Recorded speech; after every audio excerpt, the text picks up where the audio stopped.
بسم اللہ الرحمن الرحیم۔ بسم اللہ الرحمن الرحیم۔ الحمد لأہلہ والصلاة علی اہلہا۔ عزیز طلبہ، السلام علیکم ورحمۃ اللہ وبرکاتہ۔ امید ہے آپ سب خیریت سے ہوں گے۔ شرح الامہ اول درس نمبر 88 میں عادت وقتیہ کا حکم بیان کیا جائے گا، اور اس درس کے مطالب کا خلاصہ یہ ہے کہ عادت وقتیہ کا مفہوم، عادت وقتیہ کا حکم اور وقتیہ پر مضطربۃ العدد کا اطلاق اور وقتیہ کا مضطربہ سے حکم میں فرق، یہ ساری باتیں ذکر ہوں گی۔ سب سے پہلے عبارت کو دیکھتے ہیں۔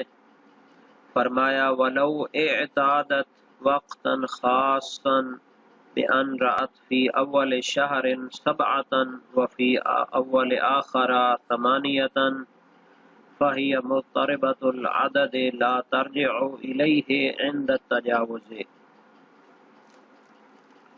عادت وقتیہ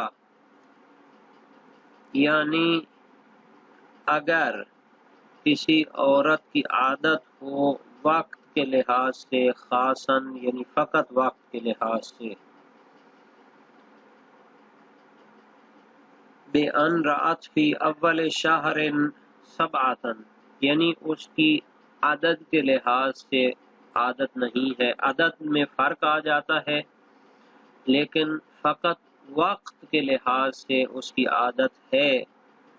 مثال کیا ہے؟ بِأَنْ رَأَتْ فِي أَوَّلِ شَهْرٍ سَبْعَةً، وہ ایک مہینے کے شروع میں 7 دن خون دیکھتی ہے، وَفِي أَوَّلِ آخَرَ ثَمَانِيَةً اور دوسرے مہینے کے شروع میں 8 دن خون دیکھتی ہے، تو پھر اس کی عادت عدد کے لحاظ سے تو مختلف ہو گئی، چونکہ ایک مہینے کے شروع میں 7 دن ہے اور دوسرے مہینے کے شروع میں 8 دن ہے، لیکن دونوں مہینوں کے شروع میں وہ خون آ رہا ہے تو اس کی عادت وقتیہ کہلائے گی۔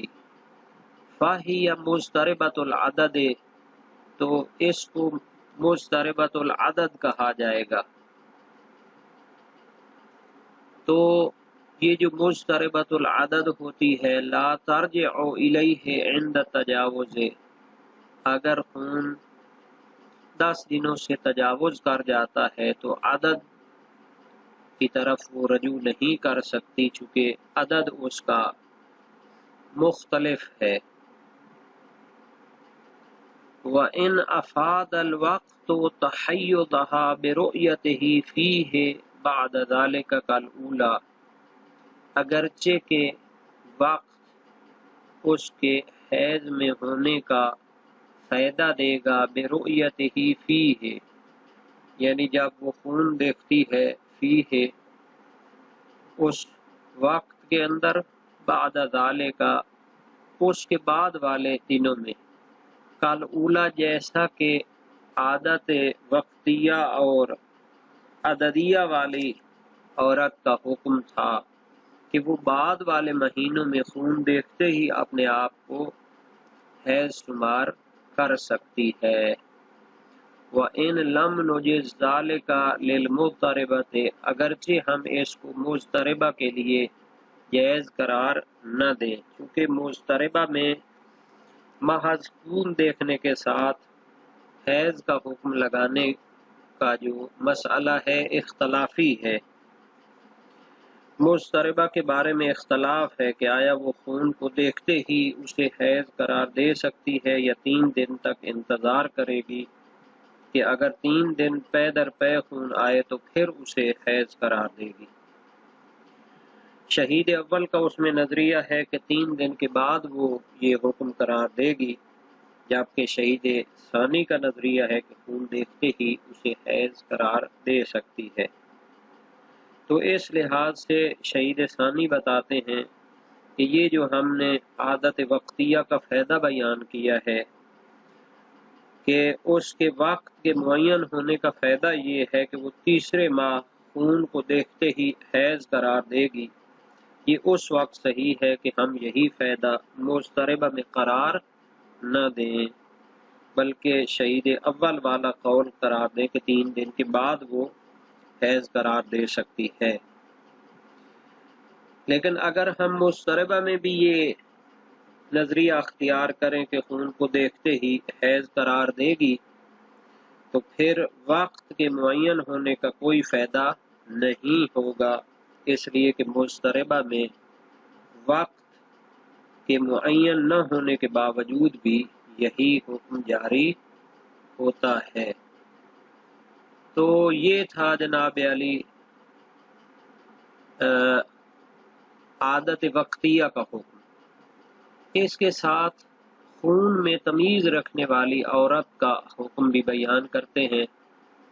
وَذَاتُ التَّمِيزِ وَهِيَ الَّتِي تَرَدَّمَ نَوْعَيْنِ أَوْ أَنْوَاعًا تَأْخُذُهُ بِأَنْ تَجْعَلَ الْقَوِيَّ حَيْضًا وَالضَّعِيفَ اسْتِحَاضَةً۔ خون کے اندر جو تمیز رکھنے والی ہے، وَهِيَ الَّتِي تَرَدَّمَ نَوْعَيْنِ أَوْ أَنْوَاعًا، وہ ہے کہ جو 2 قسم کا یا کئی قسم کا خون دیکھتی ہے، تو اس کا حکم کیا ہے؟ تَأْخُذُهُ، وہ اسے اخذ کرے گی، یعنی قوی خون کو، بِأَن تَجْعَلَ الْقَوِيَّ حَيْضًا، تمیز والے خون کو، قوی خون کو وہ حیض قرار دے گی، وَالضَّعِيفَ اسْتِحَاضَةً، اور جو کمزور خون ہوگا جس میں علامات قوت کی نہیں پائی جاتی تو اس کو وہ استحاضہ قرار دے گی۔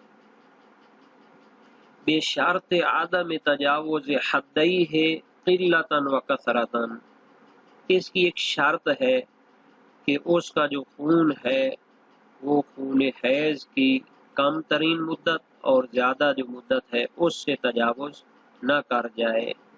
وعدم قصور ضعیف، اور وہ جو اس کا ضعیف خون ہے وہ کم مقدار جو ہے اس کی اس سے کم بھی نہ ہو۔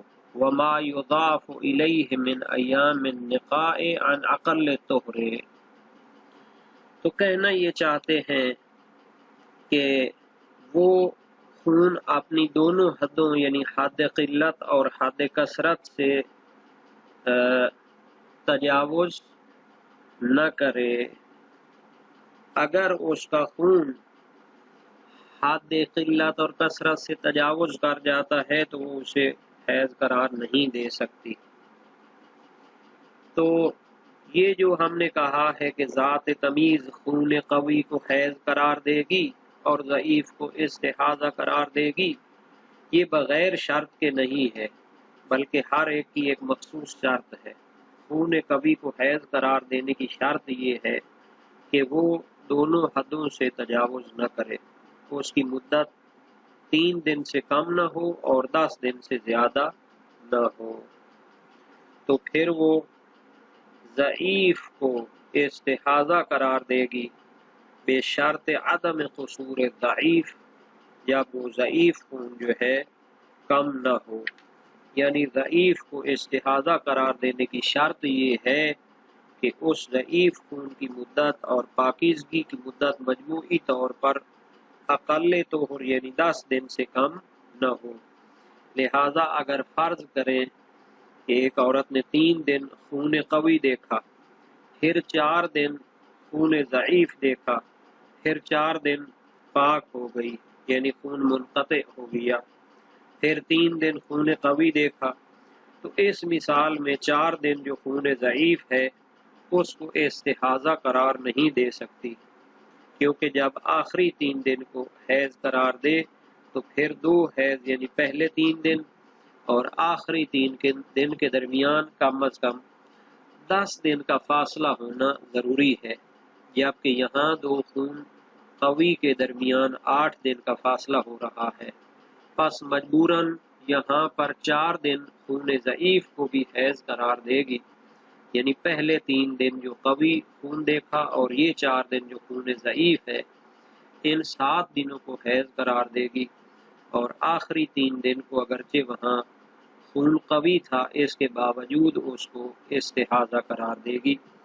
پس یہ عبارت جو شرط ہے عدم تجاوز حدی ہے، شارع کی وہ عبارت تجعل القوی حیضا کے ساتھ، اور عدم قصور ضعیف کا عطف ہے عدم تجاوز حدی ہے کے ساتھ، اور یہ شرط ہے وضعیفہ استحاضن کے لیے، لہذا اصل عبارت اس طرح بنے گی ذات التمیز تأخذہ بأن تجعل القوی حیضا بشرط عدم تجاوز حدیہ وتجعل الضعیف استحاضة بشرط عدم قصور الضعیف وما یضاف الیہ من ایام النقاء عن اقل الطہر۔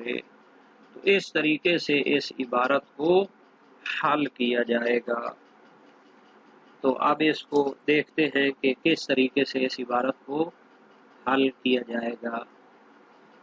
بِأَن تَجْعَلَ الْقَوِيَّ حَيْضًا، اس کی بھی شرط ہے، وَالضَّعِيفَ اسْتِحَاضَةً، اس کی بھی شرط ہے، عدم قصور ضعیف یہ دوسرے کے لیے شرط ہے، اس طرح وہ جو ہے نا جی ٹھیک ہوگا۔ وَمَا يُضَافُ إِلَيْهِ مِنْ أَيَّامِ النِّقَاءِ عن اقل الطہر، یہ بھی اسی استحاضہ قرار دینے والی صورت کی شرط ہے کہ وہ جو ضعیف خون ہے وہ کم نہ ہو، اور جو اس کے ساتھ ایام پاکی اضافہ کیے جائیں وہ اقل طہر سے کم نہ ہوں، کیونکہ اقل طہر کا از کم 2 حیض کے درمیان 10 دن ہوتا ہے۔ تو اب آتے ہیں کہ خون میں تمیز اور قوت کے جو موارد ہیں اس کو جان لیتے ہیں۔ وَتُعْتَبَرُ الْقُوَّةُ بِثَلَاثَةٍ، خون کے اندر تمیز اور قوت 3 موارد میں ہوتی ہے۔ الاول اللون، فالاسود قوی الاحمر، رنگ کے لحاظ سے ایک خون قوی ہوتا ہے ایک خون ضعیف ہوتا ہے۔ قوی کون سا ہوتا ہے؟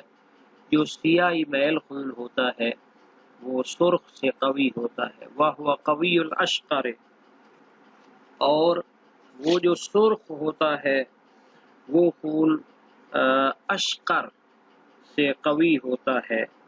یہ اشقر والا کون سا خون ہوتا ہے؟ جو زردی مائل ہوتا ہے، وَهُوَ قَوِيُّ الْأَصْفَرِ، اور وہ جو زردی میل ہوتا ہے وہ بالکل زرد سے قوی ہوتا ہے، وَهُوَ قَوِيُّ الْأَقْدَرِ، اور وہ جو زرد خون ہوتا ہے وہ اقدر کی نسبت کیا ہوتا ہے؟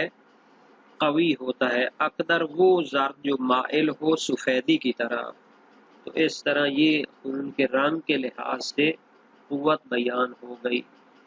خون میں دوسری جو تمیز اور قوت ہوتی ہے والرائحۃ، یعنی بو کے لحاظ سے بھی، فَذُو الرَّائِحَةِ الْكَرِيحَةِ قَوِيُّ مَا لَا رَائِحَةَ لَهُ، تو جس میں بدبو ہوتی ہے شدید تو وہ قوی ہوتا ہے اس کی نسبت جس میں بو نہ ہو۔ وَمَا لَهُ رَائِحَةٌ أَضْعَفُ، اور جس میں اصلاً کوئی بو نہیں ہوتی تو پھر وہ کیا ہوتا ہے؟ ضعیف ترین ہوتا ہے۔ قوی ما لا رائحۃ لہ وما لہ رائحۃ اضعف، تو اس طرح جو ہے نا جی یہ بو کے لحاظ سے بھی اس کو بیان کر دیا گیا۔ پس بدبو والا خون قوی ہے اس خون سے جو جس میں بالکل بو نہ ہو، اور اس خون سے بھی جس کی بدبو ضعیف ہو۔ یہ جو لفظ ہے وَمَا لَهُ رَائِحَةٌ أَضْعَفُ، اس کو بھی عطف کریں گے اسی کے ساتھ، اور اس خون سے بھی وہ قوی ہے جس کی بدبو ضعیف تر ہو۔ ایک تیسرے لحاظ سے بھی خون میں وہ قوت ہوتی ہے والقوام، قوام یعنی خون کا غلیظ اور گاڑھا ہونا۔ فَالثَّخِينُ قَوِيُّ الرَّقِيقِ، پس جس خون میں غلظت ہو اور گاڑھا پن ہو وہ اس کی نسبت جو پتلا ہوتا ہے اس کی نسبت قوی ہے۔ وَذُو الثَّلَاثِ قَوِيُّ ذِی الْاِثْنَیْن، اور جس میں تینوں لحاظ سے قوت پائی جائے، رنگ، بو اور قوام کے ذریعے، تو وہ کیا ہے؟ جس میں دو جہت سے قوت پائی جائے اس کی نسبت قوی ہے۔ وَهُوَ قَوِيُّ ذِی الْوَاحِدِ، اور وہ قوی ہے جس میں ایک جہت سے قوت پائی جائے۔ وَهُوَ قَوِيُّ الْعَادِمِ، اور جس میں ایک جہت سے قوت پائی جائے وہ اس کی نسبت قوی ہے جس میں کوئی قوت کی جہت نہ ہو۔ لو استوى العدد وإن كان مختلفا فلا تمیز، اگر دو خونوں میں مذکورہ اوصاف کی تعداد برابر ہو، اگرچہ دو خون صفت میں مختلف ہوں، تو ان میں تمیز قرار نہیں دی جائے گی۔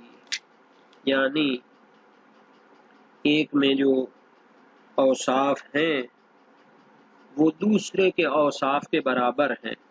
اگر اوصاف کا عدد مساوی ہو دو خونوں میں، ایک خون رنگ کے اعتبار سے قوی ہے، دوسرا قوام کے اعتبار سے قوی ہے، تو اس صورت میں اگرچہ یہ دو خون صفت میں مختلف ہیں، ایک میں دوسری جہت کی قوت ہے، دوسرے میں دوسری جہت کی قوت ہے، اور دو قسم کے خون شمار ہوتے ہیں، اور دو قسم کا خون شمار ہونا میزان تمیز ہے، لیکن اس کے باوجود یہاں تمیز نہیں ہوگی، لہذا ایسی عورت ذات التمیز میں شمار نہیں ہوگی۔